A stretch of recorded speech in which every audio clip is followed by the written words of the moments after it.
Hello and welcome back to the Tim Foster YouTube channel, and today you find me in central London where I'm about to talk about all of the new upgrades and my favourite upgrades of the new car. But before we do that, I thought we'd get to somewhere a little bit more suitable for a Land Rover Defender rather than central London. So let's get there now and talk about it.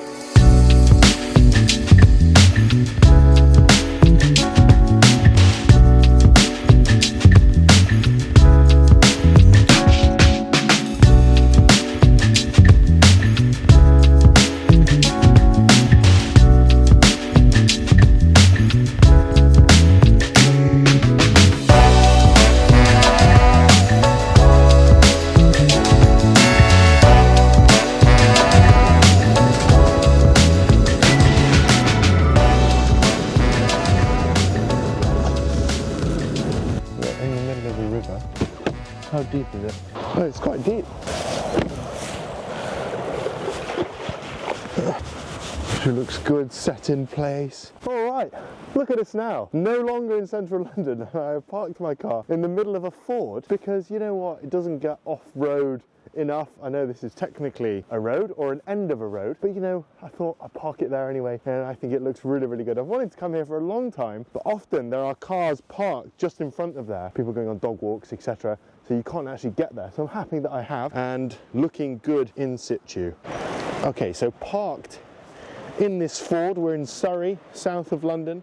And doesn't the car just look amazing, gleaming in the sunlight? We're going to start on the exterior and then we're going to move to the interior and one of my favourite upgrades of the car. And obviously we're going to talk about that screen that I've had so many questions about, because this is absolutely fantastic and I really think it's the future of kind of Defender, CarPlay. So looking really, really good. Now on the exterior you will see the rear cross member has been completely restored back to kind of factory new, or as good as it can be, and the whole underside has been undersealed as well. So it just gives me a lot more confidence in driving the car, in having the car kind of long term, etc. So I just think that is one of my favorite things, and it just looks so clean every time you're walking up to the car. You know, every time you come back to it, it just looks so proper. And inside here as well, I don't know whether we can see this, but everywhere just looks perfect. So every time you walk back to your car, you're just seeing a perfect car. So on the exterior then as well, of course, we have this side mud flap right here. So that means when I drive out of this Ford and I drive up the road, that water is not going to spray all the way down the side of the car. Really cool upgrade. I think they just add to the bulky look of the car while keeping it incredibly clean as well. And of course, we have new side steps. So those are brand new, obviously got a little bit of mud from me hopping in and out, but they're brand new. Again, adding to the cleanness and the overall look of the car. And on the front, as many of you know as well, we put a new bumper on it without the kind of daytime running lights. They didn't work on mine. And I just thought, you know what, again, I just wanted that cleaner look, and that's what I've gone for here without the lights in the front bumper. So I think it's looking really, really nice. The front grille as well was kind of resprayed. Behind that was resprayed. So again, it's all looking really fresh. So on the exterior, I'm incredibly happy. I would say the main things for me are just having the car look like brand new, you know, look like it's been looked after. And of course, it's the things that you don't see as well, the things that you don't notice, like on the side here, where it's all been resprayed and brand new. Around the windscreen, it's all been resprayed. So everything just looks absolutely perfect. I'm going to hop round, going to go over the bridge, because believe it or not, it is actually very, very deep just there. Oh, there's a lovely little stream here as well, which I need to film. Okay, car's unlocked. Let's try and get some of that water off my feet. No need even for accelerator. The clutch is just so strong. And look at that, we're out. I just wanted to cover off Land Rover meetup last weekend. Hopefully you've all seen the content that has been kind of shared online on Instagram. Unfortunately, I wasn't well enough to film like a full vlog of the day. Still suffering from a bit of a cough / man flu. So last weekend we had over 100 Land Rovers join the meetup, which is absolutely incredible. Like, what more could I ask for? So over 100 Land Rovers. We also had a Chelsea pensioner come down who was just on the best spirits, like kind of looking at all the cars and everything that was going on, which was just really, really great. We also had the household cavalry come past on their horses. I would like to say that was planned, that was unplanned, but they actually kind of came round, and obviously they have a love for Land Rovers in the military as well. So they kind of stopped, they came round again and stopped by so we could all take photos with them on their horses, the Chelsea Pensioner and the Land Rovers. That was great. And of course, the kind of star of the show was Oxford, the Land Rover from the last Overland. Alex Bescaby really kindly brought Oxford down. It'd just been in residence at the Royal Automotive Club, and then obviously down to our meetup. So we're really privileged to have Alex and Oxford, that Land Rover there. If you haven't seen Oxford and the last Overland on Channel 4, I really recommend you go and watch it. So sunny. I've decided, as I said, to drive out in the countryside. We're in a little village called Shear, which is where The Holiday was filmed, if you didn't know. We are following a G-Wagon through these streets, and there's lots of people in small cars, like Minis, etc., who are not very happy with this lady in the G-Wagon.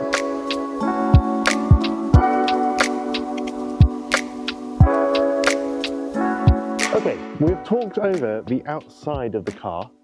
We've gone around it, and as I said, just walking up to the car, every small change, although some of them were large kind of changes, just make the car so complete, and I'm really, really happy with that. Now, obviously, the changes that I notice the most are on the inside, because that's where I sit every day. Well, not every day when I drive the car, but when I drive the car. So let's go and have a look inside. So hopping into the car then, everything, as I mentioned, had been taken out, and it has had full soundproofing on all of the interior. It's had a new Motor-Lita steering wheel.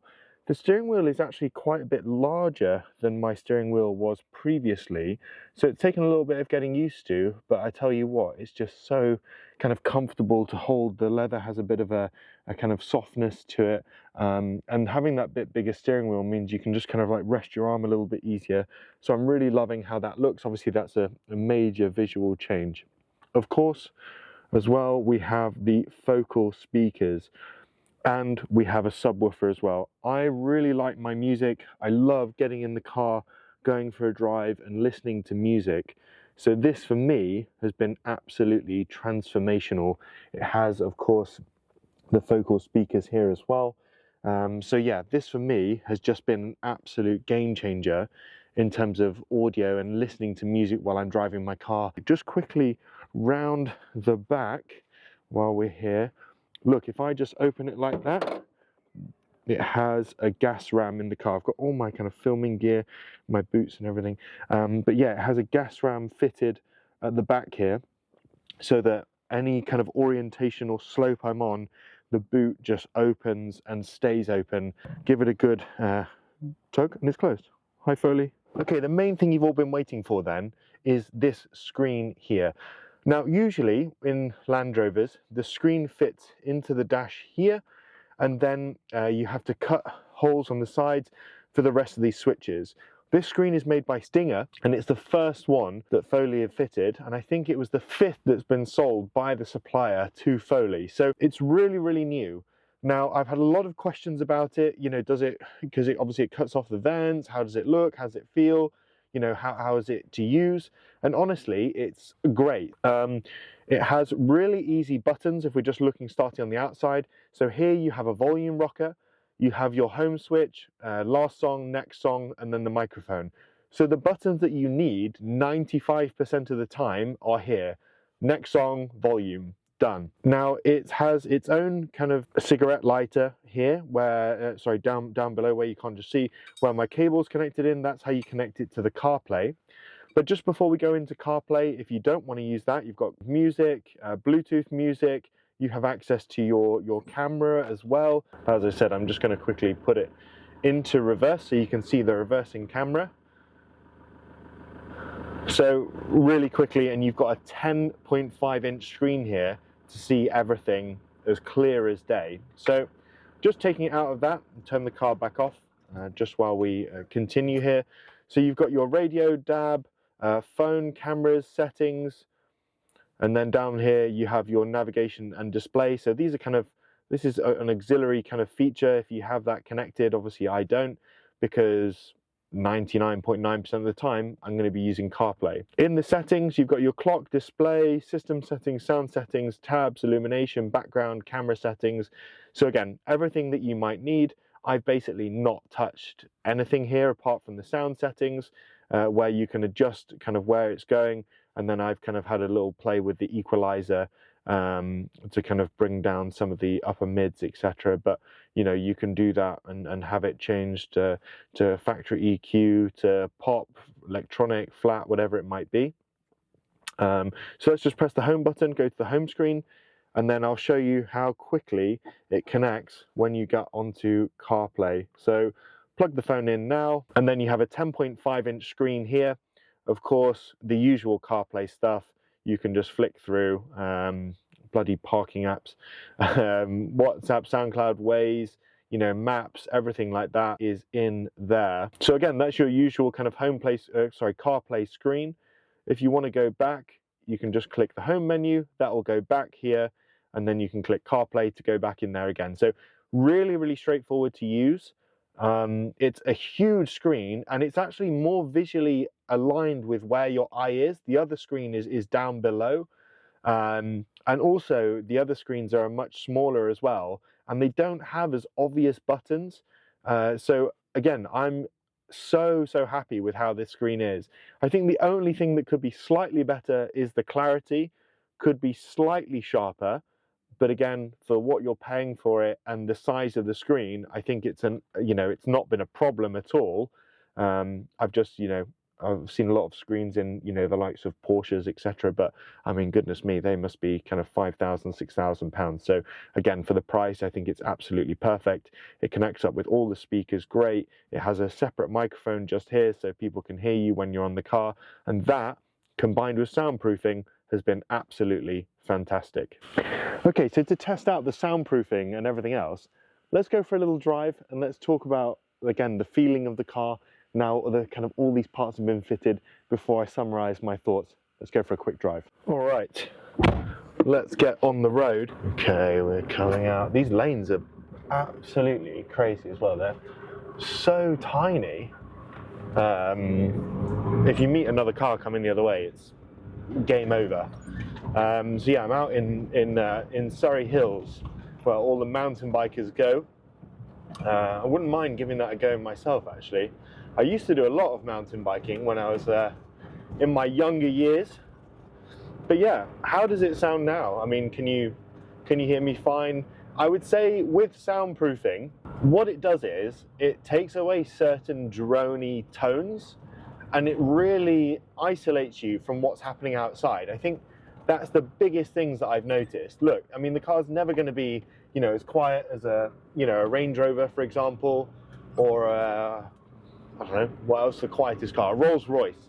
It's never going to be as quiet as that. But what soundproofing does do, as I said, is it takes away those droney kind of sounds, and it definitely isolates you from what's happening outside. So with soundproofing, the most important things is just anywhere coming from the bottom and the sides, because sound travels up, right? Sound travels from the road, from the engine, from the gearbox. So that's what Foley did really, really well, was they covered the gearbox kind of tunnel twice. They've done it in the doors, on the ground. They did do the roof as well, but they also insulated the car, which again helped massively with keeping the temperature more normal throughout the car. So is it quiet? No. Is it much quieter? I would say yes, it is much quieter, especially, as I said, when you're on those motorway journeys with those droney kind of noises where you used to have to, shout if you wanted to have a conversation, whereas now you can have a conversation at a much more normal tone, and you can listen to your music at a much lower level, which is better for your ears, of course, as well. So yeah, it's been really, really good. I'm really happy with it. It's probably the thing that I was most intrigued to kind of see and hear how it sounded compared to how it was previously. And when I first got the car, I was like, oh, I can still hear everything. But when I drove it more and more, I kind of understood how the soundproofing was working. And you know, my girlfriend Karine, she got in the car and she was like, oh wow, like it's a huge difference. So she really noticed it. I was obviously being like super critical when I first got in it. So it's definitely worth it. But as I said, if you do it, just have in the back of your mind what kind of sounds it's going to isolate you from. It's not going to isolate you from everything, but those droney tones makes it much better. I actually recently drove a Mini Cooper, and I don't know if you've ever driven one or been in one, but they have quite a lot of road noise, and I would say my Defender is now a little bit quieter than a Mini Cooper. So to give you a kind of reference of how it is, and then also, like with all Land Rovers, you know, the key is drive it at around 10 miles per hour slower than you normally do.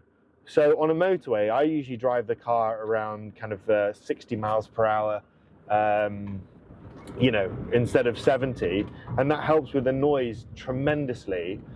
So that's been, you know, been absolutely fantastic as well, just to drive it that little bit slower. I need to get a camera for the outside of the car as well, so you can see everything that's going on. I mean, the walls of this lane are just completely vertical. Oh, we've got another Defender here. I'll come through. Defender friend, looking very good, sir. Thank you. He's got that was a twisted Defender. Love to see a twisted Defender out and about. Although I waved him to say thank you for stopping, he didn't wave back.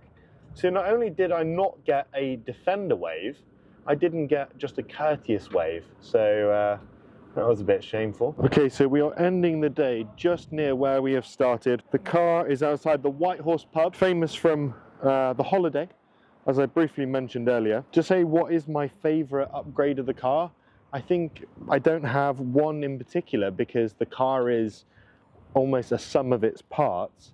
As I said, walking up to the car now, I'm seeing, you know, I'm seeing the front bumper, I'm seeing, you know, the brand new paintwork, I'm seeing the new side steps, the new mud flaps, etc. And on the interior, it's not just the speakers, it's not just the screen, it's not just the soundproofing, but it's how everything is working together to create the car that it is. Okay, before I get run over, I hope you've enjoyed today's video. If you have any questions, drop them in the comments. I'll be happy to answer them, and I will see you in the next video. Peace.